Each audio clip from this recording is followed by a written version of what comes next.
In today's installment of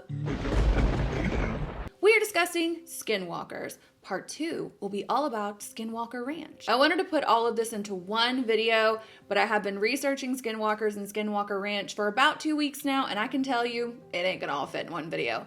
Thought it'd be easier to start off by telling you guys the history of the Navajo and the history of the Navajo Skinwalker legend, so that maybe you can see why people who are seeking to understand the activities at Skinwalker Ranch believe it is in fact Skinwalker related. So yeah, if you definitely want to catch part 2, make sure you are subscribed and hit that notification bell so that you know when the next video goes up. For those of you that are new here or new to me and my style of video here, this is Makeup and Mayhem, where we talk about everything crese. So that can be, like today, Skinwalkers. It could be UFOs, conspiracy theories, strange but true history, unsolved mysteries, cults, paranormal phenomenon, you name it. We want to talk about it, and I want to do my makeup whilst I do so. So if any of this sounds good to you, you are in the right place. So I will link all my awesome sources down below, and sometimes through this video, I will be reading from a script, and sometimes I will be reading directly from an article. But either way, if you want to find out more, check the description box. And while you're down there, check around for all my social media platforms. Come hang out with me on Patreon to get unedited versions of videos,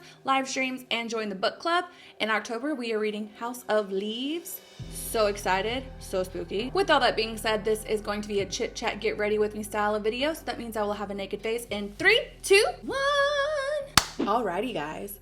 So one thing that you have to keep in mind throughout all of this is that the Navajo are reluctant to discuss many of their beliefs, which include skinwalkers, because supposedly some of them believe that to speak of a skinwalker is to basically summon one, like speak of the devil and then it appears. However, some Navajo scholars have come out and spoken very openly about the fact that their choice to keep a lot of their very sacred beliefs to themselves is more an act of preservation, which is how they're going to protect their culture. It makes a lot of sense to me, especially in the time we're living in now. From historical counts and local legends, we are able to extrapolate a few universally held beliefs about the Navajo and the legend of the Skinwalker. So the term Skinwalker comes from the Navajo Yi Nadlushi, which is by means of it, it goes on all fours. The Navajo are very in tune with the spirit world, and their relationship to it is central to their governing beliefs. They believe it is their job as earth-dwelling people to maintain a balance of harmony and peace between themselves, the holy people, and the earth itself, which they refer to as the fourth world or the glittering world. And isn't that just delicious? Like, I'm so happy that the one that I live on is the glittering one. Within the Navajo, there is a very sacred and prestigious position held by a select few tribesmen called a medicine man. And his job, or her sometimes, is to heal and guide his tribe both physically and spiritually. And while he might use his knowledge of medicinal herbs to clear up symptoms of the body, he was also well versed in spiritual practices, rituals, and ceremonies that were passed down through generation of Navajo medicine men before him. So the combination of these two specialties made the medicine man very, very powerful indeed. Medicine men were considered witches. Witches and witchcraft are considered a very important aspect of the Navajo belief system, and they are seen as a very natural part of life, and they exist alongside the Navajo and are not seen as supernatural beings. But as we all know, not all men are able to handle such power, and eventually those medicine men would change and become something else entirely. Something whose hearts and spirits were black and had been corrupted by the power bestowed upon them by their fellow tribesmen. These medicine men were witches who had no interest in healing or protecting their tribe at all. And side note, If you guys want me to do a video about witches, let me know, because I'm obsessed and I can. This kind of witchcraft in Navajo culture is called the witchery way, which uses human corpses in various ways, such as tools from the bones and concoctions that are used to curse, harm, or kill intended victims. But in order for these medicine men to make the transition from healer to something much more sinister, there was a certain ritual that first must be performed. The initiation into this secret society of skinwalkers required that they commit murder of a close relative, preferably a sibling, because familicide is a particularly heinous crime in the Navajo belief. And that's because much of the Navajo worldview is shaped by Hoso, I don't know if I'm saying that correctly, which is everything that is positive. It refers to an environment that is all-inclusive. It is the state of wellness, and it is part of your journey to enlightenment. So the Navajo believe that they have the ability to positively affect the supernatural world for the benefit of all. And the Skinwalker gleefully laughs in the face of this. So for one of their tribesmen to pervert their sacred knowledge of medicine and ritual to one's own benefit was a true sign of evil and darkness. Once initiated, the singular goal of the once respected and honorable medicine man was to cause absolute chaos, and as much of it as possible. So some of the powers that the Skinwalker was said to possess after completing the ritual are as follows, and I am reading these, like I said, and a lot of this stuff directly off of the articles that are linked below. One of the things a Skinwalker can do is transcend the laws of physics and defy all conventions of reality. They are said to have the ability to fly or make themselves invisible to the naked eye. They can also possess the living by simply staring into their eyes, be it man, beast, insect. They can take control of them and use them as living puppets. The hapless victim of a Skinwalker's body jacking is forced to carry out the witch's bidding no matter how reprehensible the act may be to the victim. And a single Skinwalker was bad enough, but as a coven, these witches were able to combine their powers and project their malicious attacks over great distances. Those who have talked of their encounters with these evil beings describe a number of ways to know if a Skinwalker is near. They make sounds around homes, such as knocking on windows, banging on walls, and scraping noises on the roof. On some occasions, they have been spied peering through windows. More often, they appear in front of vehicles in hopes of causing a serious accident. Its supernatural powers are uncanny, as they are said to be able to run faster than a car and have the ability to jump high cliff. They are extremely fast, agile, impossible to catch, and leave tracks that are larger than those of any animal. When they have been seen, they've been described as not quite human and not quite animal. They are usually naked, but some have reported seeing the creature wearing tattered jeans and shirts. Skinwalker kills out of greed, anger, envy, spite, or revenge. It also robs graves for personal wealth and to collect much needed ingredients for use in black magic. These witches live on the unexpired lives of their victims, and they must continuously kill or risk perishing themselves. So how does one know when they are in a presence of a Skinwalker? One sign is if you ever come upon an animal with strangely human eyes and expression, or conversely, if you come across a human whose eyes are that of an animal, but most specifically a predatory animal, you are most likely in the presence of a Skinwalker. And side note, I have 4 dogs, and one of my dogs' name is Clover. She's a brindle boxer, and one thing we always say about her is that she has the biggest case of people face.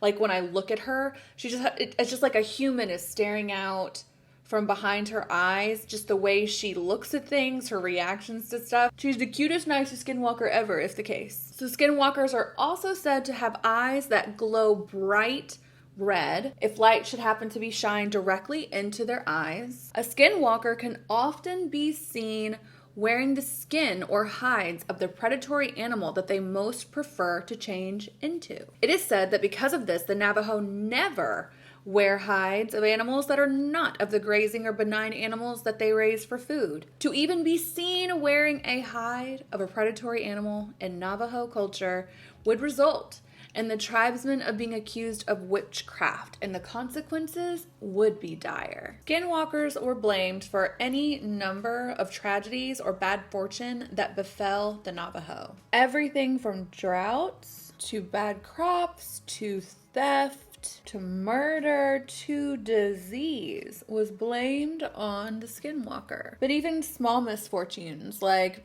your partner falling out of love with you, or maybe mutilated cattle on your property. All of these things were attributed to skinwalkers. So as you can probably imagine, there was quite the preoccupation with getting rid of them. But how do you do that? Unfortunately, skinwalkers are notoriously hard to kill. One of the main ways to rid yourself of a skinwalker is to commission the services of a very powerful medicine man. One who is skilled in the art of getting a skinwalker to use its powers against itself. And the medicine man would achieve that by different types of rituals and ceremonies, spells, things of that nature. Attempting to kill the skinwalker with arrows or bullets would prove to be a fruitless effort most of the time, as skinwalkers have the ability to make an arrow or a bullet stop mid-air even when it's hurtling directly at it. But if you are going to try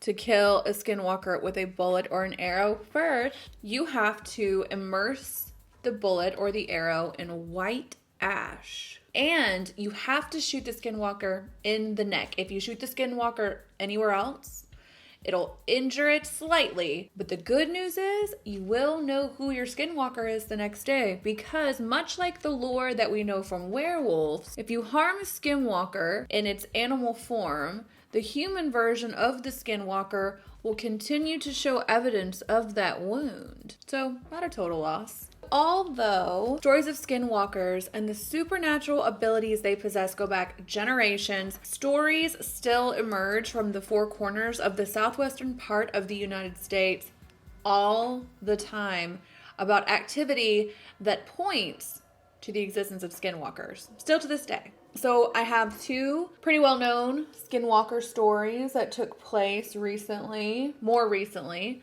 The first one says, a man was making repairs on an old ranch home when he began to hear loud laughter coming from his nearby sheep pens. Thinking he was alone, he went to go investigate and found all of his sheep, but one, huddled in the corner of the pen. However, there was a lone ram separated from the group that was standing upright and laughing in a very human manner. After the man locks eyes with the ram, he sees that the eyes are not that of an animal at all. In fact, he is looking dead into the eyes of what appears to be a human. The animal then casually walked away on all fours. In the 1980s, one of the most notable events occurred when a family was driving through the Navajo reservation. As they slowed to make a sharp curve, something jumped from the ditch. It was described as black, hairy, and wearing a t-shirt. A few days after this event, the family were back home in Flagstaff, Arizona. They were awakened to the sounds of drums and chanting. Outside their home, they saw the dark figures of men kind of along the perimeter of their fence, peering back at them. However, it seemed that these creatures were unable to climb over the fence, and then they left. And this brings us to the events that were reported from the 1990s to the early 2000s at a 480-acre ranch located about 3.5 miles southwest of Fort Duchesne, Dushni. I don't know. It's in Utah, and it borders the Ute Indian Reservation. Before the Ute moved to the reservation, however, they were a fierce and warlike people who lived primarily in Utah, Colorado, and New Mexico. At one time, the Ute and the Navajo fought together against their common enemies. However, when the Ute first acquired horses from the Spanish, they began to abduct Navajo people and sold them in the New Mexico slave markets. Later, during the Civil War, some Ute joined with Kit Carson in a military campaign against the Navajo. Big mistake. Huge. This ended in the Navajo being expelled from their land and forced to march to a reservation in Fort Sumner, New Mexico, called the Long Walk of the Navajo. Though the tribe was allowed to return to the Four Corners some years later, the Ute believed that the Navajo put a curse on the Ute tribe for their previous transgressions. Afterward, the Skinwalkers began to plague the Ute people. In fact, they say Skinwalker Ranch in particular is in the path of the Skinwalker. That's why it has that name. The Ute believe the Skinwalker presence in the Uinta Basin extends back at least 15 generations. They don't believe the Skinwalkers live on the ranch, but rather hide out in a place called Dark Canyon. I read this in an article, and it is the first time so far I have heard the Dark Canyon mentioned in the Skinwalker story, but I still have a lot more research to do before part 2, so I'm looking forward to learning more about the Dark Canyon, where it is it metaphorical? I need to know it all. Okay, you guys, I'm gonna turn the camera off and do my hair, and we'll come back and finish this makeup look and the story. So, see you in a second. I've never done finger guns in my life, and it felt really good. The Uinta Basin has been a hotspot for paranormal activity reports for a really long time. They have reported literally everything from UFO sightings, the earliest of which date back to the 1700s. There's also been reports of crop circles. There's been Bigfoot sightings. The UFO reports, numbered in the hundreds, included strange fireballs and aircraft that ranged in size from 20 to 30 feet across to as large as a football field. Think about that for like just a second. They were described variously as round, oval, cigar-shaped, rectangular, triangular. Some were surrounded by a glowing green light. Others emitted wavy red beams, and others appeared to shoot colored lights from their underbellies. By the 1970s, the Utah Highway Patrol was getting so many UFO calls that the troopers stopped filling out incident reports. At the same time, local ranchers also began to report bizarre cattle mutilations. A retired science teacher named Joseph Jr. Hicks from Roosevelt, Utah, investigated more than 400 UFO sightings in the Uinta Basin, and he found that the UFO appearances often coincided with the cattle mutilations. Over the years, many of the witnesses saw living beings in the windows or the portholes of the UFOs. I don't like that at all. But in 1994, the Sherman family would buy the ranch from the Myers family, who left the ranch in 1987. The Myers themselves never reported any of the strange activity that the Sherman family would later go on to speak of. But it has been said that their neighbors did. Apparently, when the Shermans moved into the actual house on the ranch, they were very surprised by some extreme security measures that seem to have been taken. So there were deadbolt locks on all the doors and windows, including those inside the house. Even the kitchen cabinets had deadbolts on them. And at both ends of the house, iron stakes and heavy chains had been installed, which Sherman guessed were used by the previous tenants for really large guard dogs. And as strange as all of this seemed to be, it was in no way going to prepare them for the hell on earth they would endure for the next 2 years. And if you want to know all about Skinwalker Ranch and what happened to the Shermans and the eccentric billionaire who ended up buying it after them, you're gonna have to stay tuned for part 2. All right, guys, I'm gonna apply my lips because I can't talk on camera anyway, and I'll be right back to wrap all this up. All right, you guys, that's the end of this video. I hope you enjoyed it. As always, thank you to the patrons. Over on Patreon right now, as this video goes live, there will be a unedited version of the video where all the products I use and some tips and tricks along the way will be featured. When I do YouTube versions of videos like this where it's real storytelling heavy and I'm trying to do my makeup whilst doing it and trying to make sure I can edit it together in a good sequence, like a lot of stuff has to get cut out. And I don't have to do that on Patreon, so if you're interested in that, that's a great place to come hang. Also, the book club is on Patreon as well. You guys, I'm having a lot of fun with these spooky videos, so please let me know if you have any ideas for future videos for the Makeup and Madness series. Part 2 of Skinwalkers will be coming soon. Let me know down below if you want it right away, or if you want me to, like, terrify you with another tale in between. I'm totally down for either one. But anyway, I hope you guys are having an amazing day. Check the down bar for links to all my social media platforms, and I will catch you in the next one. Bye!